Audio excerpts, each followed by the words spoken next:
Hello students, USP college of teacher education.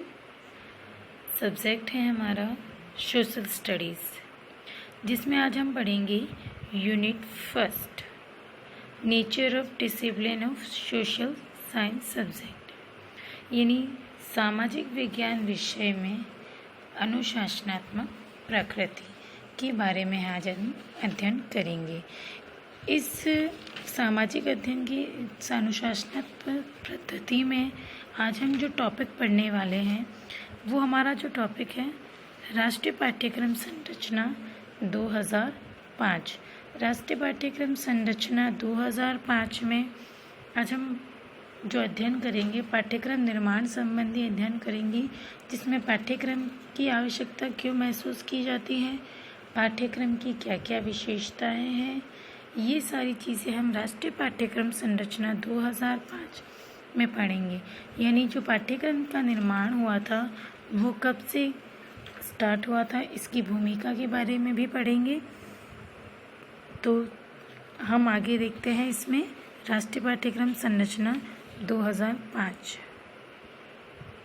हमारा राष्ट्रीय पाठ्यक्रम संरचना 2005। राष्ट्रीय पाठ्यक्रम संरचना 2005 में आज हम ये देखेंगे कि जो पाठ्यक्रम निर्माण है वो किस तरह से हुआ है, पाठ्यक्रम निर्माण क्यों आवश्यक है, पाठ्यक्रम निर्माण की क्या विशेषता है, इन सब के बारे में आज हम पढ़ेंगे। तो सबसे पहले तो हम ये जानेंगे कि राष्ट्रीय पाठ्यक्रम संरचना की नींव कैसे रखी गई, इसकी क्या भूमिका थी। राष्ट्र की भांति भारतवर्ष में भी एक ऐसे पाठ्यक्रम की परिकल्पना की जा रही है जो कि शिक्षा व्यवस्था में गुणात्मक परिवर्तन ला सके। यानी हर राष्ट्र का ये ध्येय होता है कि उनकी शिक्षा नीति अच्छे से चले, उनकी शिक्षा नीति में गुणात्मक वृद्धि हो। तो भारत में विभिन्न भाषाएं, सभ्यताएं, संस्कृतियां, धर्म, जाति एवं संप्रदाय प्राचीन काल से रहे हैं। तो ऐसे जो भारत देश है, हमारे इस देश के लिए भी एक राष्ट्रीय पाठ्यक्रम की आवश्यकता महसूस की गई, जो प्राचीन काल से ही अनुभव की जा रही थी। तो इस पाठ्यक्रम का निर्माण की जो नींव है वो प्राचीन काल से ही अनुभव की जा रही थी। इस संदर्भ में प्रथम प्रयास जो किया गया था वो राष्ट्रीय शिक्षा नीति 1986 के द्वारा किया गया था। इसमें राष्ट्रीय पाठ्यक्रम संरचना का प्रतिवेदन प्रथम बार रखा गया था। इस प्रतिवेदन में राष्ट्रीय पाठ्यक्रम संरचना की आवश्यकता व महत्व को विशेष रूप से प्रदर्शित किया गया था कि राष्ट्रीय पाठ्यक्रम क्यों आवश्यक है, इसका क्या महत्व है शिक्षा विभाग में। तो शिक्षा व्यवस्था में सुधार लाने के लिए राष्ट्रीय पाठ्यक्रम की आवश्यकता कैसे हुई, ये प्रतिवेदन 1986 की शिक्षा नीति के द्वारा प्रस्तुत किया गया। इसके बाद जिसके सुझाव के परिणाम स्वरूप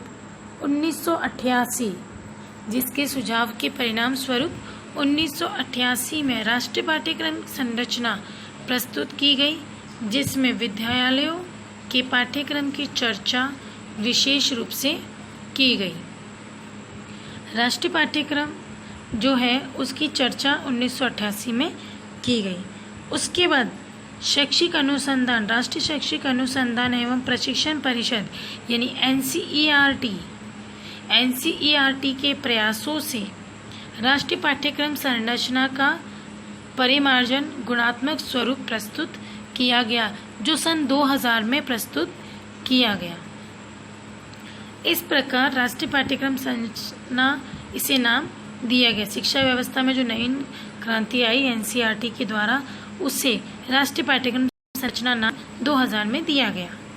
इस प्रकार राष्ट्रीय पाठ्यक्रम संरचना 2005 से पूर्व राष्ट्रीय पाठ्यक्रम संरचना 1986 तथा राष्ट्रीय पाठ्यक्रम संरचना 2000 का स्वरूप प्रस्तुत किया गया। तो हमने ये देखा कि इसका निर्माण, इसकी विकास की प्रक्रिया कहाँ से कहाँ तक हुई।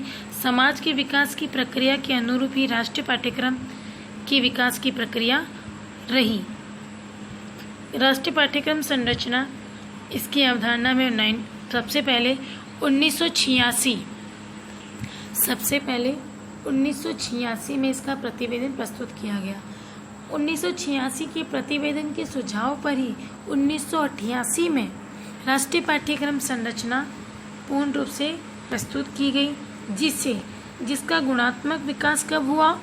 2000 में। किसके प्रयासों से? एनसीईआरटी के प्रयासों से हुआ। फिर इसे राष्ट्रीय पाठ्यक्रम संरचना नाम दिया गया।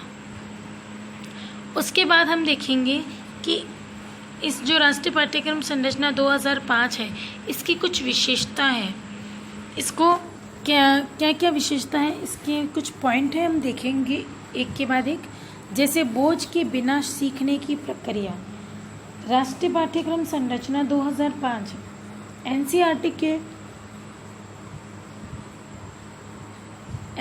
के अध्यक्ष प्रोफेसर यशपाल के द्वारा इसकी कुछ विशेषताएं प्रस्तुत की गई है, जिसमें बिना बोझ के सीखने के प्रयास, यानी बालकों को जो बैग का बोझ होता है उसके बिना ही ज्ञान करवाया जाए, बिना बोझ की शिक्षा, यानी वो किताबों का बोझ लेके ना घूमे, किताबों को ही न रटे, उनके लिए किताबें ही सब कुछ, न किताबी ज्ञान ही प्राप्त नहीं करे, तो छात्र अध्ययन कार्य को बोझ न समझे। अब बच्चे को ये लगता है कि मेरे एग्ज़ाम आ रहे हैं, मैं पढूं, बिना एग्ज़ाम के ही वो अपनी प्रिपरेशन करता रहे, उसे ये लगे कि मुझे कोई कहेगा मेरा टेस्ट है कल तो मैं पढूं, तो ये तो वो एक बोझ समझ के पढ़ रहा है। पर जब बालक खुले मन से पढ़ता है तो वो होता है बिना बोझ की। तो ऐसी ही व्यवस्था राष्ट्रीय पाठ्यक्रम संरचना 2005 में की गई है, जिसमें प्राथमिक एवं पूर्व प्राथमिक, उच्च प्राथमिक एवं माध्यमिक स्तर को ध्यान में रखकर समस्त पाठ्यक्रम संबंधी क्रियाओं का निर्धारण किया गया है, जिसमें छात्र इस पाठ्यक्रम को बोझ न समझे। ऐसा पाठ्यक्रम निर्मित किया गया है जिसमें छात्र अपने पाठ्यक्रम को बोझ न समझे, वो एक के बाद एक क्रमबद्ध तरीके से अपने पाठ्यक्रम को रुचि के साथ पढ़े।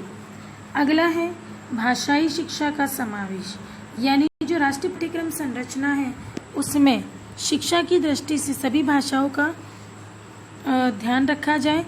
मातृभाषा, राष्ट्रीय भाषा एवं विदेशी भाषाओं को मातृभाषा, राष्ट्रीय भाषा एवं मातृभाषा, राष्ट्रीय भाषा, विदेशी भाषाओं को उनकी आवश्यकता के अनुसार महत्व प्रदान किया जाए। पूर्व प्राथमिक स्तर पर अनुदेशन की भाषा को मातृभाषा के रूप में स्वीकार किया जाए, यानी बालकों की जो प्राथमिक शिक्षा हो वो मातृभाषा के रूप में दी जाए, अर्थात पूर्व प्राथमिक स्तर पर छात्रों को मातृभाषा में शिक्षित होना चाहिए। यह शिक्षण अवधि 2 वर्ष तक की होगी। अगला है अनुदेशन का माध्यम। अनुदेशन का माध्यम भारतीय पाठ्यक्रम में एक विवाद का विषय है। इसके लिए राष्ट्रीय पाठ्यक्रम संरचना 2005 में अनुदेशन यानी इंस्ट्रक्शन देना, गाइड करना, अनुदेशन का माध्यम यानी जो इंस्ट्रक्शन देने का माध्यम है या जो मीडियम है वो कैसा होना चाहिए, वो राष्ट्रीय पाठ्यक्रम संरचना 2005 में मातृभाषा को अनुदेशन का माध्यम स्वीकार किया गया है। यानी अगर मातृभाषा में अनुदेशन करवाया जाएगा तो बालक आसानी से सब कुछ सीख पाएगा, अध्ययन में रुचि ले पाएगा, वो उसकी रुचि बढ़ेगी, वो उसमें अगर जिससे कि छात्रों को प्रारंभ में अध्ययन करने में रुचि बढ़े, अरुचि ना हो, वो कुंठा ना समझे, वो भगनाशा ना करे अध्ययन से, ये सब अनुदेशन का माध्यम मातृभाषा रखा जाए। अगली विशेषता है सामान्य विद्यालयों की व्यवस्था, यानी राष्ट्रीय पाठ्यक्रम संरचना 2005 में सामान्य विद्यालय, इस प्रकार के विद्यालयों की व्यवस्था की जाए जो कि एक नियम, एक रूप तथा एक व्यवस्था पर आधारित हो। विद्यालय का समान स्वरूप ही राष्ट्रीय पाठ्यक्रमों का उचित माध्यम है। मतलब बच्चों के लिए ऐसा वातावरण आयोजित किया जाए जिसमें बच्चों के एक नियम, एक रूप, एक व्यवस्था व्यवस्थित की जाए। अगला है धर्मनिरपेक्षता का समावेश। भारतीय समाज में सभी धर्मों को समान श्रद्धा एवं सम्मान के साथ आदर दिया गया है, इसलिए किसी भी धर्म का विशेष पाठ्यक्रम में समावेश न हो, यानी पाठ्यक्रम ऐसा हो जिसमें किसी विशेष धर्म की बात नहीं की जाए, किसी विशेष धर्म को महत्व नहीं दिया जाए, पाठ्यक्रम में धर्मनिरपेक्षता अपनाई जाए। भारतीय शिक्षा एवं शिक्षालयों को धर्म निरपेक्षता की स्थिति में रखा गया है। राष्ट्रीय पाठ्यक्रम संरचना में धार्मिक शिक्षा को किसी भी व्यवस्था में स्वीकार नहीं किया गया है। वस्तुतः इस पाठ्यक्रम संरचना में धर्मनिरपेक्षता को स्वीकार किया गया है। अगला पॉइंट देखिए, सामाजिक भावनाओं का समावेश। राष्ट्रीय पाठ्यक्रम संरचना 2005 में सामाजिक आकांक्षाओं का समावेश करके सामाजिक विकास को प्रोत्साहित किया गया है, क्योंकि प्रत्येक समाज शिक्षा एवं शिक्षालयों द्वारा ही अपनी आकांक्षाओं की पूर्ति का मार्ग प्रशस्त करता है। राष्ट्रीय पाठ्यक्रम संरचना में भारतीय संस्कृति एवं सभ्यता के विकास। राष्ट्रीय पाठ्यक्रम संरचना में समाज को देखते हुए शिक्षा दी जाए, ऐसा पाठ्यक्रम में होना चाहिए जिसमें समाज के विभिन्न संस्कृतियों और सभ्यताओं को संरक्षण मिल सके, के साथ सामाजिक अध्ययन में स्थान प्रदान किया जाता है। आपने देखा होगा छोटी क्लास की किताबों में, 6ठी 7वीं 8वीं की कक्षाओं में, कि कुछ सांस्कृतिक जो लेसन भी दिए जाते हैं उसमें, जिसमें समाज की संस्कृति, उनके नैतिक मूल्य, उनकी परंपराएं, उनके रीति रिवाजों का भी अध्ययन करवाया जाता है। सामाजिक अध्ययन की सभी पुस्तकों में ये दिया जाता है जिससे कि बालकों को रुचि बढ़े और उनको अपने समाज के प्रति, अपनी संस्कृति के प्रति नैतिक मूल्य ध्यान में हो, सामाजिक भावनाओं का विकास हो सके और सामाजिक सभ्यताओं का संरक्षण किया जाए। इन सभी की व्यवस्था भी की गई है। इसीलिए राष्ट्रीय पाठ्यक्रम संरचना में सामाजिक भावनाओं को भी स्थान दिया गया है। अगला है राष्ट्रीय एकता का समावेश। राष्ट्रीय पाठ्यक्रम संरचना में राष्ट्रीय एकता के सभी संभव प्रयत्नों को सम्मिलित किया गया है, क्योंकि राष्ट्रीय एकता, अखंडता प्रत्येक दृष्टि से महत्वपूर्ण स्थान रखती है। यानी उस पाठ्यक्रम में विशेष रूप से राष्ट्र की एकता को बनाए रखने के लिए चर्चा की जाए, जिसमें राष्ट्र की कोई क्षति न हो, उसको कोई हानि न हो, राष्ट्र की एकता अखंडता बनी रहे। किसी भी नकारात्मक तत्व को उस पाठ्यक्रम में स्वीकार नहीं किया जाता है। राष्ट्रीय एकता के विषयों को प्राथमिक स्तर के से स्थान दिया जाता है। हमारा परिवेश, हमारा समाज नामक विषयों में पूर्ण स्थान प्रदान किया जाता है। कुछ ऐसे लेसन होते हैं 6ठी 7वीं 8वीं की बुकों में जिसमें हमारा समाज या हमारा परिवेश से संबंधित होते हैं, जिसमें आसपास के परिवेश के बारे में बताया गया है। संयुक्त परिवार, एकल परिवार, लिंग भेद, जेंडर संवेदनशीलता और भी कई प्रकार के चैप्टर जो इसमें पढ़ाए जाते हैं, जिसमें बालकों की समाज के प्रति जो धारणा है वो बन सके, छात्रों में राष्ट्रीय एकता के बीज प्रारंभ हो सके कि राष्ट्र के हित के लिए हमें कार्य करना है। कुछ ऐसे लेसन दिए जाते हैं जिसमें वायुसेना, जल सेना, स्थल सेना आदि के भी लेसन दिए, जिसमें बच्चों को सेनाओं के बारे में ज्ञान किया जाए और राष्ट्र में जो राजनीतिक व्यवस्था है उसका भी ज्ञान करवाया जाता है, जिससे कि राष्ट्र की एकता का ज्ञान उन छात्रों को हो सके। इसी तरह से राष्ट्रीय पाठ्यक्रम संरचना की कुछ और विशेषता है, जैसे रुचिपूर्ण शिक्षा का समावेश करना।